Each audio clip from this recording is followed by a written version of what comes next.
Hello, everybody. So, what an eventful trading day.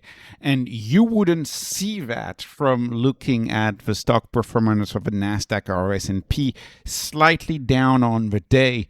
You wouldn't notice the crazy volatility on individual names, but oh boy, was there crazy volatility for many of my stocks. So let's discuss a few of the events of the day. The first one is Meta getting into the Neocloud business. Meta saying that if there is excess compute, they will sell it. They will try to expand into that business. I believe this makes a lot of sense for Meta to do that. I mean, they are a major Max 7 company who could potentially compete with Azure and GCP. They definitely have the skills. They definitely have the servers. They have the expertise. I believe that story. I think the stock moving up 8% on this news is warranted, especially when I look at my spreadsheet. Meta is the cheapest stock. It's still the cheapest stock at 613, but if Meta were to go up another 2 to 3%, Nvidia would come back as the cheapest stock on the spreadsheet. But as the cheapest Max 7, of course, the cheapest Max 7. Anyways, Meta sending scares in the market to the Neocloud providers. Nebius down 17%. Of course, we're used to Nebius moving +8, -8% all the time. We're used to that. 17%, that begins to be a bigger than average move for Nebius. Was this move down warranted? We'll have a few takes on this. First of all, Nebius on my spreadsheet is still very cheap. It's a 0.20 on EV over GP over RG. So it's still cheap. I don't want to say it's not cheap. Meta is twice as expensive, but of course, Meta is a Max 7 company. It's understandable why Meta is much more expensive on my spreadsheet. Nebius still looking cheap on my spreadsheet. But what I don't like about Nebius, of course, is that it's near 10 bagger for this channel since we've started covering it. I was covering it very much a lot during the IPO, a few months after it IPO. This is just a random video I found. Was it 15 months ago? It was trading at $36. So of course, when you see a stock go from $36 to, I don't know what was the high, 280, it makes me uneasy to add new money to a stock that just 9x'd. And I started feeling this uneasy about Nebius ever since we got a 3x in a matter of 3 months. 3x in 3 months. I think the market got ahead of itself. The market moved really, really quickly, and I now happen to find some of the other Neocloud to look relatively cheap compared to Nebius. Also, Is a Meta platform going to hurt Nebius? I'm not so sure about that. The market seems to have forgotten that Nebius has a contract signed with Meta, a $27 billion contract over a 5-year period signed between those two. So is it competition or is it co-opetition? In this space, I believe we are much more likely to see co-opetition. Sure, the people who use Meta platforms to run their AI workloads might be a little different from the people who use Nebius workloads, but Meta entering the space, to me, is more of a validation that this space is going to be huge rather than a true zero-sum game where you're competing head-to-head. I think there's a lot of room for a lot of players in this space, and I'm not the only one who sees that, by the way. Talk about the over Neocloud CoreWeave. So CoreWeave's valuation is about the same as Nebius.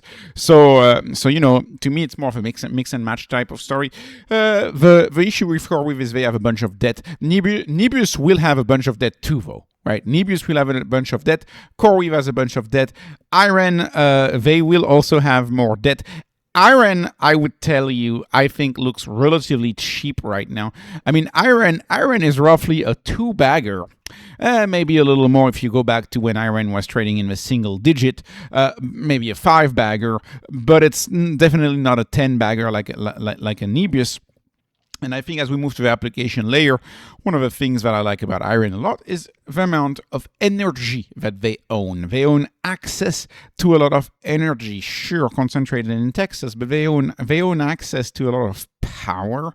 And this stock hasn't really moved. Why hasn't IREN moved, right? Because IREN is still seen by the market as sort of a Bitcoin miner. I think that has been an overhang on the stock, even though if you follow Bitcoin, you know, Bitcoin miners have outperformed Bitcoin very much. But today, Bitcoin miners are underperforming quite a bit today on a day where Bitcoin is up 2%. Why are Bitcoin miners underperforming? Why is IREN? I think IREN was down 5% today. Why are they underperforming? Because all of the Bitcoin miners are pivoting to AI. Well, at least most of Bitcoin miners I know of are pivoting to AI. And so this AI pivot, what's the business? The business is renting the GPUs, renting the bare metal. And of course, if you have Meta who says they're going to do that, the market is saying, oh, wow, sell, sell, sell. But it's more, to me, these movements are more about reaction to news than they are really meaningful reassessment of the risks around these companies. The market is just crazy volatile. This triggers use much crazy volatile. It's reaction to the news. Now, and I want to compare it with Circle. Internet group. Circle was flat. Circle went down a lot yesterday. It was down 16% yesterday because OUSD is getting launched. So a stable coin is being launched by a consortium of 140 companies. I don't know how they're going to get along, but anyways, to me, the sell-off in Circle is more of an overreaction than the sell-off, for example, in a Nebius or in an IREN or CoreWeave, because in my view, Meta is a formidable competitor. Meta has proven again and again that it can pivot, and you know, I remember when this stock was at $70 and the market was calling it dead and then it bounced back. Is this the beginning of another story like that? So you know, it is substantial news. I don't want to undermine the fact that it's substantial news, but you know, perhaps a little bit of an overreaction for the Neoclouds. Circle's case yesterday was definitely an overreaction. This is perhaps an overreaction. This is definitely an overreaction, at least in my view. No investment advice ever on the channel, as you know. By the way, speaking of wild swings, speaking of wild moves, AI on, AI off, that seems to be the way this market goes, and the fears or the optimism about AI is leading to stock price movement. Micron was down 10.5% today, to which I thought, please give me Micron under 11, because if Micron gets under 1,000, if Micron gets under 1,000, I will make a full analysis. I don't like to chase, right? This stock has been going up a lot, and it feels like chasing. And I don't like to chase, and I see a comeback right now, right? I see a drawdown, but the drawdown is unsurprising as people are taking profits. Nonetheless, this is a violent move for a company that is too cheap. This company is very, very cheap, and it's tough to imagine how this company was ignored for more than a decade. Well, more than a decade, actually. I think a lot of market participants still think of Micron as this cyclical stock. They still ignore it. That was certainly my take when I first saw Micron rise and rise and rise. But you know, when you look at the valuation of Micron, when you think about Micron, of course, signing long-term 5-year deals, like very long-term contracts with cash up front, where the deals that they signed, if people don't take the chips, Micron will get the prepayment. They will keep the billions. I think they signed something like $16 billion or $17 billion of cash that they got in. They're going to get more cash. They're signing contracts that are extremely favorable to Micron and favorable for like 5 years out. And so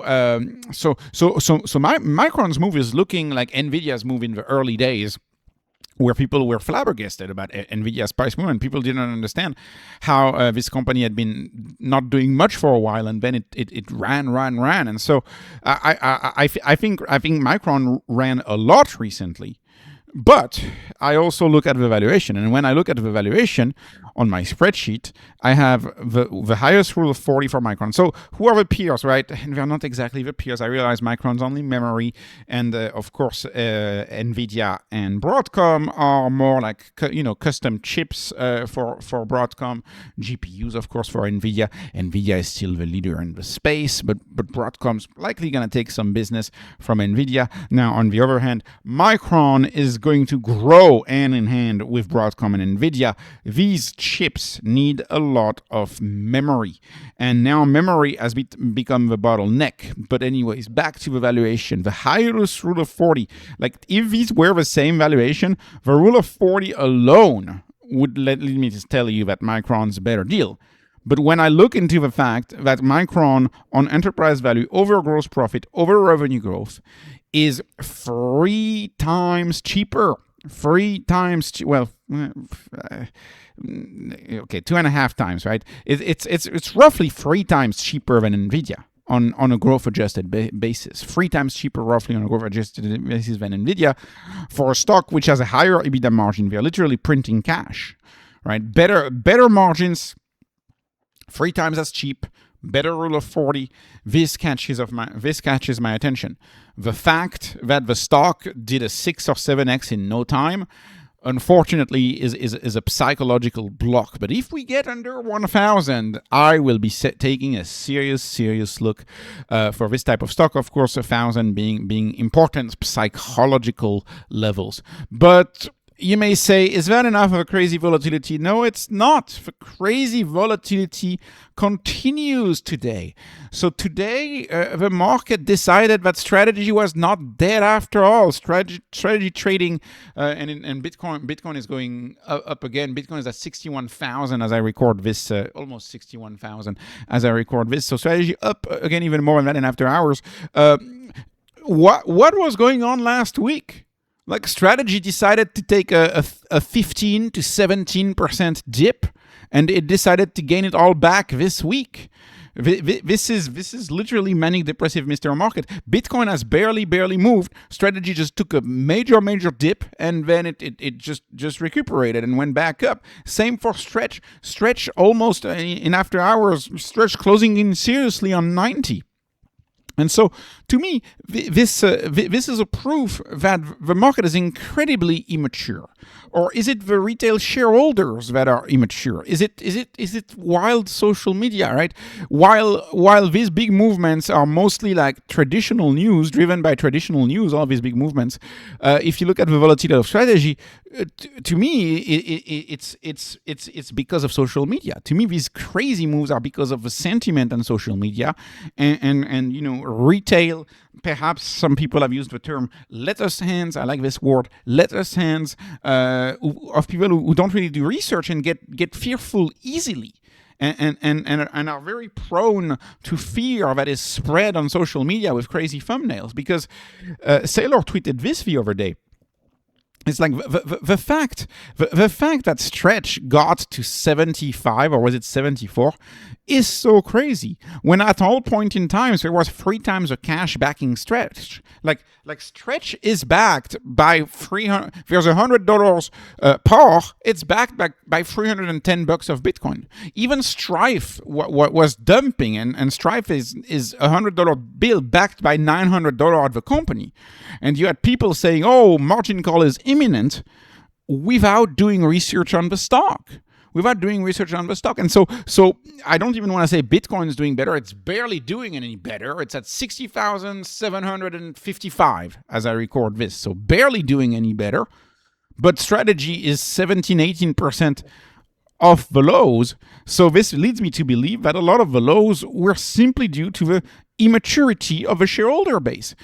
The move in strategy dropping so much, is very similar to the move we had in HIMS when HIMS was trading back at $15 in February of 2026 after having traded up to $76. 76 215 to now back at what HIMS is up again today, back at 37. So anyways, I want to point out the volatility, of course, in treasury companies such as MSTR.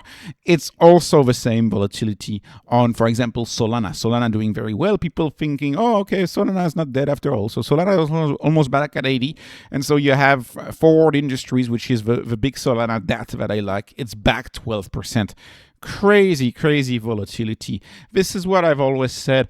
An asset that is capable of losing 10-15% in a single day is also an asset that is capable of gaining 15 to 20% in a single day, right?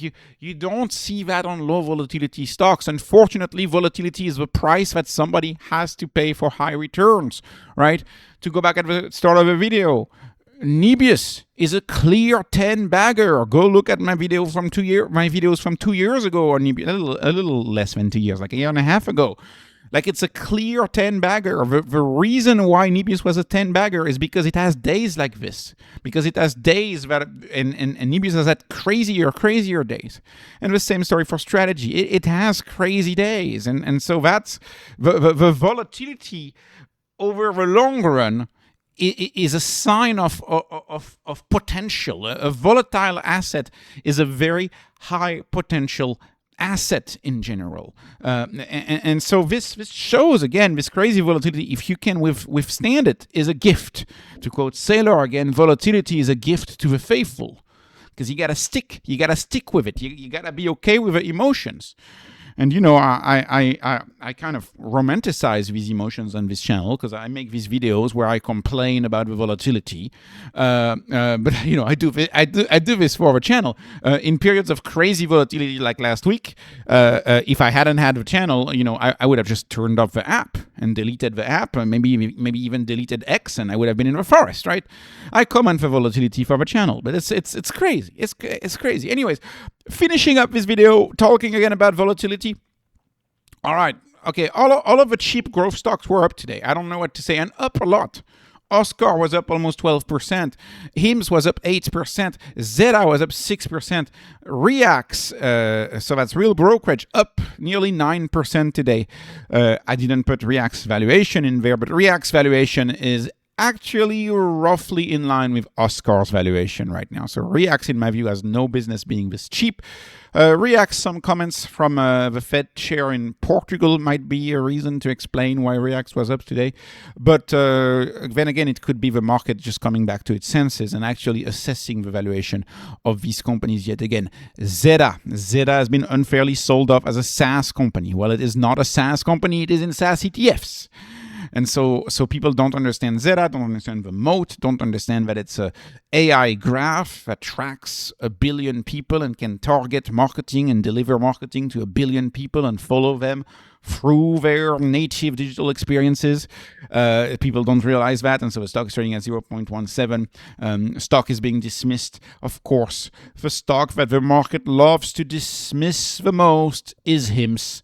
HIMS is still cheap, trading at a 0.14. I usually consider HIMS to be normally priced on this channel when we are above a 0.2 for our stock like HIMS. Because between 0.2 and 0.3 for our stock like HIMS, we're normally priced. I think HIMS will be normally priced when we're between 50 and 60, something like that. To me, this stock still has room to run, and a lot of the price movements of HIMS, especially the past month, has been catching up from being unfairly sold off. Again, perhaps because of an immature shareholder base who screams, oh, the business is a scam, oh, CVS is the best, oh, physical brick and mortar pharmacies are still going to be a thing. I don't know if they scream that, but people dismissing GLP-1 and then, realizing, wait a minute, we like GLP-1s again, and all of the products that HIMS does. And Oscar is perhaps even of a greater case of this. Oscar had no business trading down to what, $14. Oscar was at $14, maybe even $13 at one point. It had no business doing that, and of course the business sprung up more than 100% in no time. Again, I wish these markets let us more time to accumulate these stocks. And this is where perhaps a stock like HIMS here is superior to many other stocks I cover on the channel. Why is HIMS I guess in my view superior? Because HIMS has given us so many opportunities to accumulate at super low prices. It's such a victim of FUD all the time that, I mean, $15 was a gift back in February, right? It was an absolute gift. And perhaps strategy is behaving like that too. We'll see. I don't know what Bitcoin does, but if Bitcoin were to bounce back right now, we'll look back and think that the deals on MSTR were absolutely insane. Again, I don't know if Bitcoin's bouncing back. I have no idea when Bitcoin's bouncing back. It all depends on Bitcoin. For HIMS, it really is driven by retail sentiment.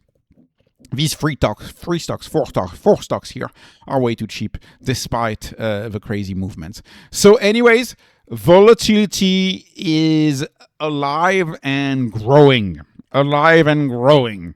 That's what it is. This was not investment advice. This is not financial advice ever on this channel. Only entertainment here. Please like, please subscribe, follow me on Patreon, follow me on X. Thank you for watching, and have a wonderful, wonderful day.